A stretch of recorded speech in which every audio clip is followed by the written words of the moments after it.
Good day, students. I'm Dr. Lisa Kalimag, and my lecture will be about wellness and disease.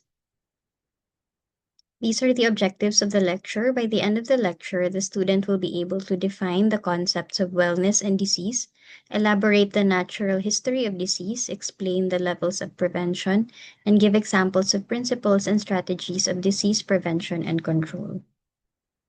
First, let's define health. Health is defined as the highest possible level or state of complete physical, mental, and social well-being, and not merely the absence of disease. This is based on the World Health Organization definition back in 1948.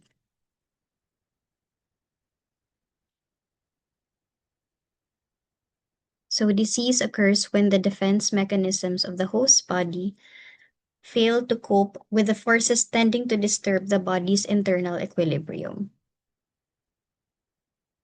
So first we have infectious disease. Infectious disease refers to a disease of man or animal resulting from the entry, development, or multiplication of specific pathogens in the body of man or animal. So the term infectious disease focuses on the the concept of the pathogen being inside the host, developing or multiplying inside the body of the host.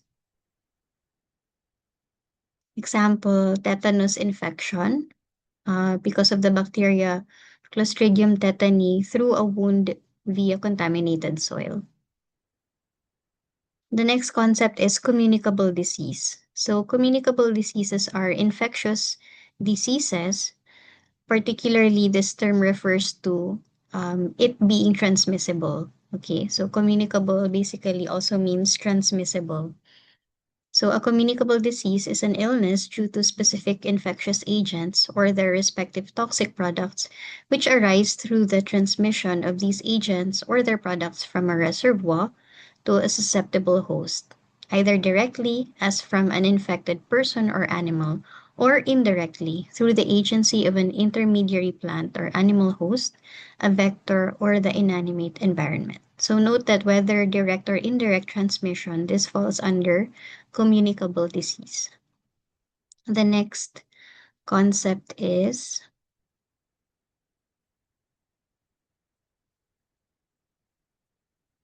contagious disease.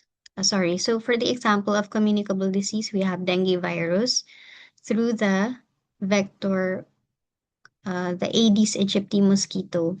Okay, so this is indirect transmission, still falling under communicable disease. Next, we have contagious disease. So it's an illness that arises only through the direct transmission of the infectious agent from a reservoir to a susceptible host. Typically, the infectious agent is easily transmitted.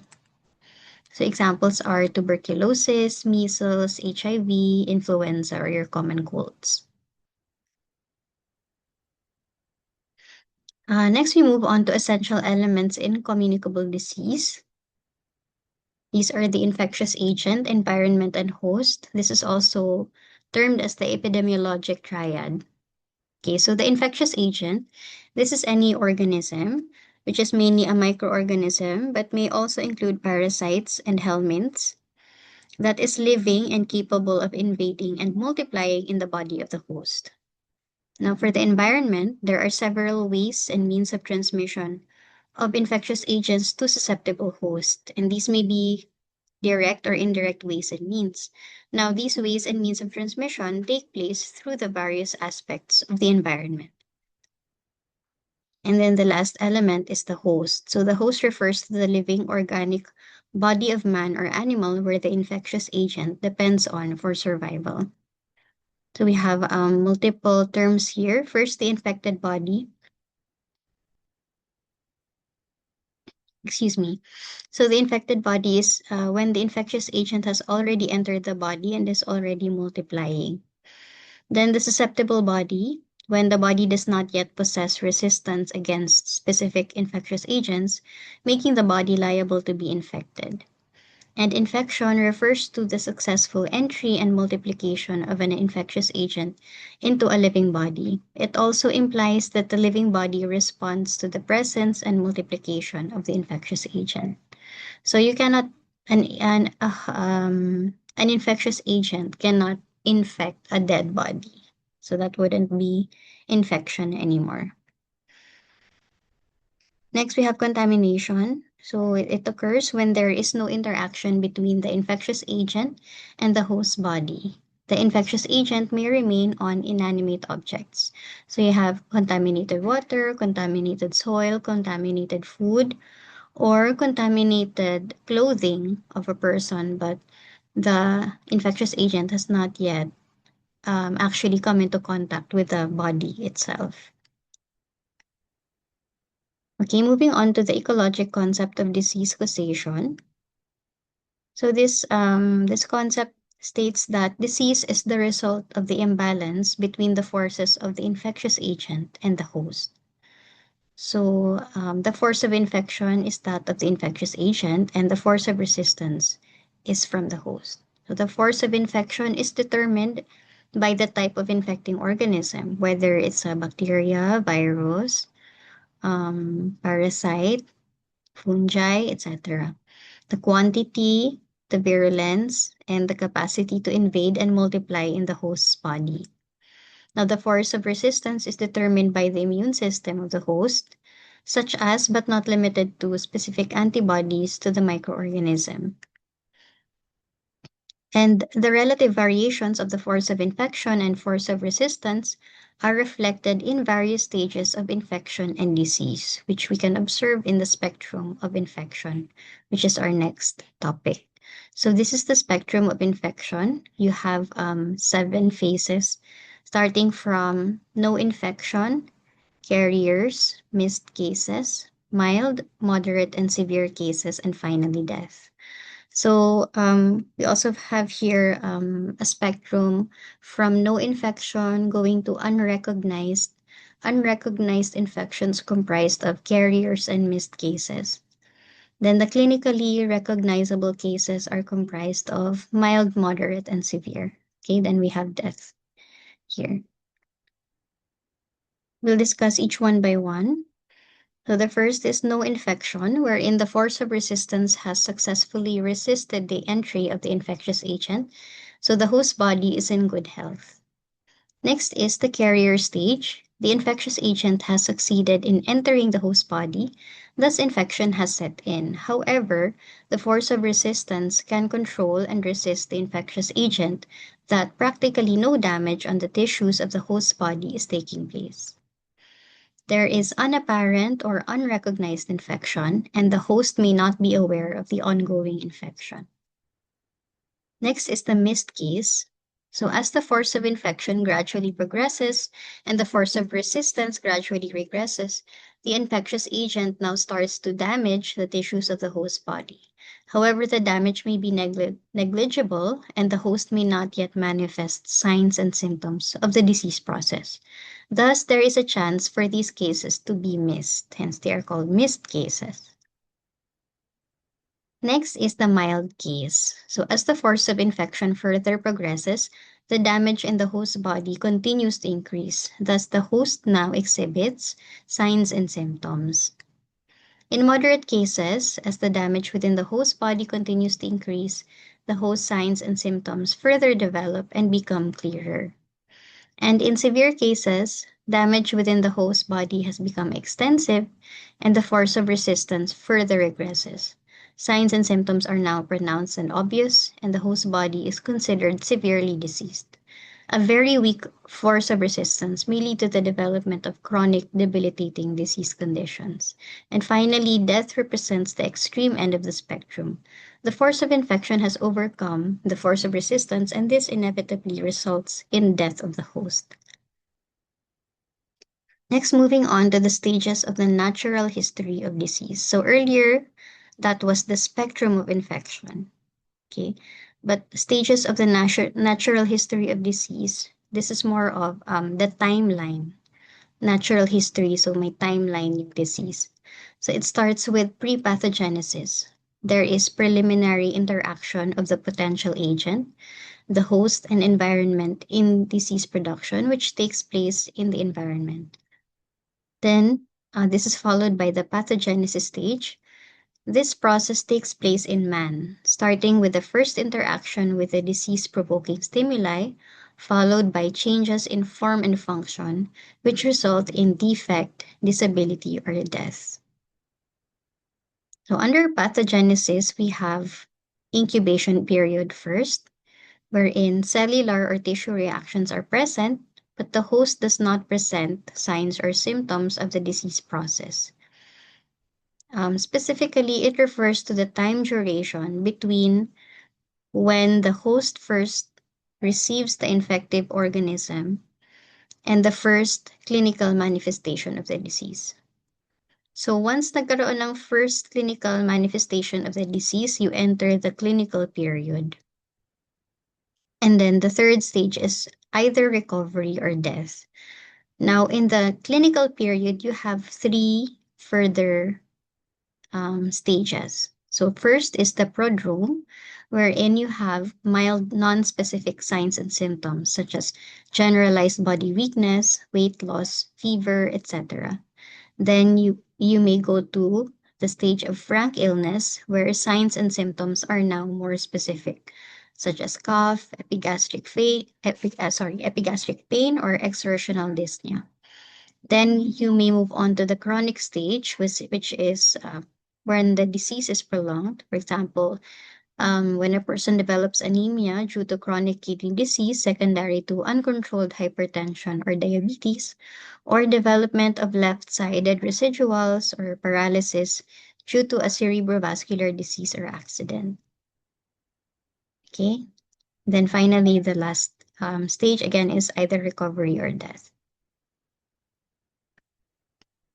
Okay, moving on to the concepts of the causes of disease. So first, historically, was the miasma phase. During this phase, disease was attributed to bad air and elements. Specific causes of disease were unknown in this era. Then this was followed by the germ phase. During this phase, specific pathogens were recognized as the cause of disease. This was during the latter part of the 19th century when Louis Pasteur was able to prove that certain diseases were due to microscopic forms of life. This bacteriological concept on disease causation opened up new avenues of disease control, which include use of isolations and quarantines. So isolations and quarantines, you will learn more about this later on in the year. Emergence of preventive measures such as disinfection and fumigation, and further research studies were done on the origins and modes of transmission of certain pathogens. Now, we still accept the germ phase up to the present. Okay, it has not been replaced, but we have additional concepts. For example, the concept of the web of causation. So this web of causation is a web tracing the relationships among different causal factors, ultimately leading to a disease or illness, with the arrows showing the direction of that relationship. For any given disease or illness, causation is rarely linear and causative factors are often interrelated. So even in infectious diseases, so the common examples in web of causation are for non-communicable diseases such as obesity, heart disease. However, even in infectious diseases, the web of causation usually still applies because there are a lot of factors that come into play, like the host resistance factors, their immune system, the environment, etc. Moving on to our next concept, which is the levels of prevention, we have primordial, primary, secondary, tertiary, and quaternary. So in previous years, there was just primary, secondary, and tertiary, and primordial and quaternary were later added. Okay, so that it made the concept a bit more difficult. So first, we have primordial level of prevention. This is the prevention of risk factors in society, beginning with changes in social and environmental conditions in which these factors are observed to develop. It addresses broad health determinants, the social determinants of health, and changes in attitudes, behavior, and social values are important. It is highly cost effective. So, examples of strategies are policies, legislation, environmental change.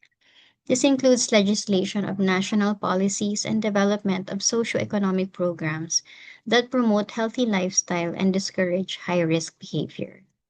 For example, the Tobacco Regulation Act of 2003 and the Graphic Health Warnings Law. So these discourage um, people to smoke on a national level. Next level of prevention is primary. Primary prevention is accomplished in the pre-pathogenesis period of the natural history of disease. It aims to prevent disease or injury before it ever occurs. It prevents exposures to hazards that cause disease or injury, altering unhealthy or unsafe habits or behaviors, and increasing resistance to disease or injury should exposure occur. So we have two main strategies under primary prevention. First is health promotion, which is when measures are not generally directed at any particular disease. So wala siyang focus. It is just to provide general health and well-being.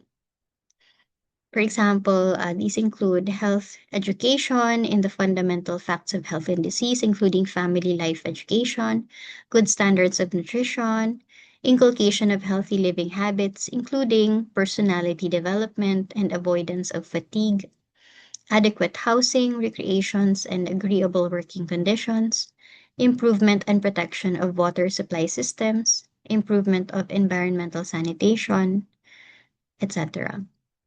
Then we have specific protection. These are measures applicable to a specific or particular disease or group of diseases in order to intercept the cause of disease before they involve man. This still falls under primary level of prevention. Examples are routine specific immunization and use of booster doses, for example, in our national immunization program, selective immunizations based on exposure or potential exposure, good personal hygiene, proper isolation and quarantine, proper handling of vehicles of transmission such as water or food, concurrent and terminal disinfection when indicated, such as chlorination of water supply, vector control, and other environmental sanitation measures. Next, we have secondary level of prevention. This pertains to early diagnosis and prompt treatment of disease. So the goal is to prevent the spread to others if disease is communicable. Second, to cure or arrest the disease process, to prevent complication or sequelae. And third, to prevent prolonged disability. So the strategies involve case finding by surveys and selective examinations. For example, you have house to house blood pressure screening. You have annual medical examinations in workplaces with chest x-ray, CBC, urinalysis, etc. You use available laboratory procedures, adequate identification of cases, examination of contacts. For example, if someone is diagnosed with tuberculosis, it is recommended to examine all of their household members with history, physical exam, and chest x-ray. Then, of course, case management involving treating the diseases with appropriate medications and other non-pharmacological advice, and referral to consultant specialists as needed. The next level of prevention is tertiary, which is has two main strategies, which are this first disability limitation, which is to provide relief to the affected individual so that a total handicap is prevented. This includes complete therapy, hospitalization when indicated, use of home nursing services, for example, palliative medicine and hospice care. Next, main strategy is rehabilitation, which is to return the affected individual to a useful place in society and make maximum use of his or her remaining capacities, and includes hospitalization and therapy in hospitals, public education to utilize the rehabilitated, selective placement in work where they are still able to function, and provision of psychosocial support through counseling services such as for mental health concerns related to chronic debilitating medical conditions. So examples of a specific example of tertiary level of prevention is undergoing physical therapy to improve ambulation after a stroke with one-sided residual paralysis. Next level of prevention is, rather, the last level of prevention is the quaternary. So these are actions taken to identify a patient or a population at risk of over-medicalization, including over-screening and over-diagnosis, to protect them from invasive medical interventions and provide for them care procedures which are scientifically and medically acceptable. It is the protection of patients from diagnostic tests, interventions, and treatments that offer no benefit for overall morbidity or mortality for the individual and may cause physical or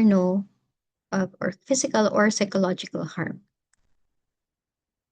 Strategies examples are hospital antibiograms, which is a periodic summary of antimicrobial susceptibilities of local bacterial isolates submitted to the hospital's lab to avoid the indiscriminate use of antibiotics, and development of clinical practice guidelines, which aid clinicians in decision making that is based on evidence provided by existing literature and extensive research. So, to summarize levels of prevention, we have primordial prevention, which prevents development of risk factors through social and environmental control, and primary prevention, which prevents the initiation of disease through health promotion and specific protection. So these two would be applied in the pre-pathogenesis stage.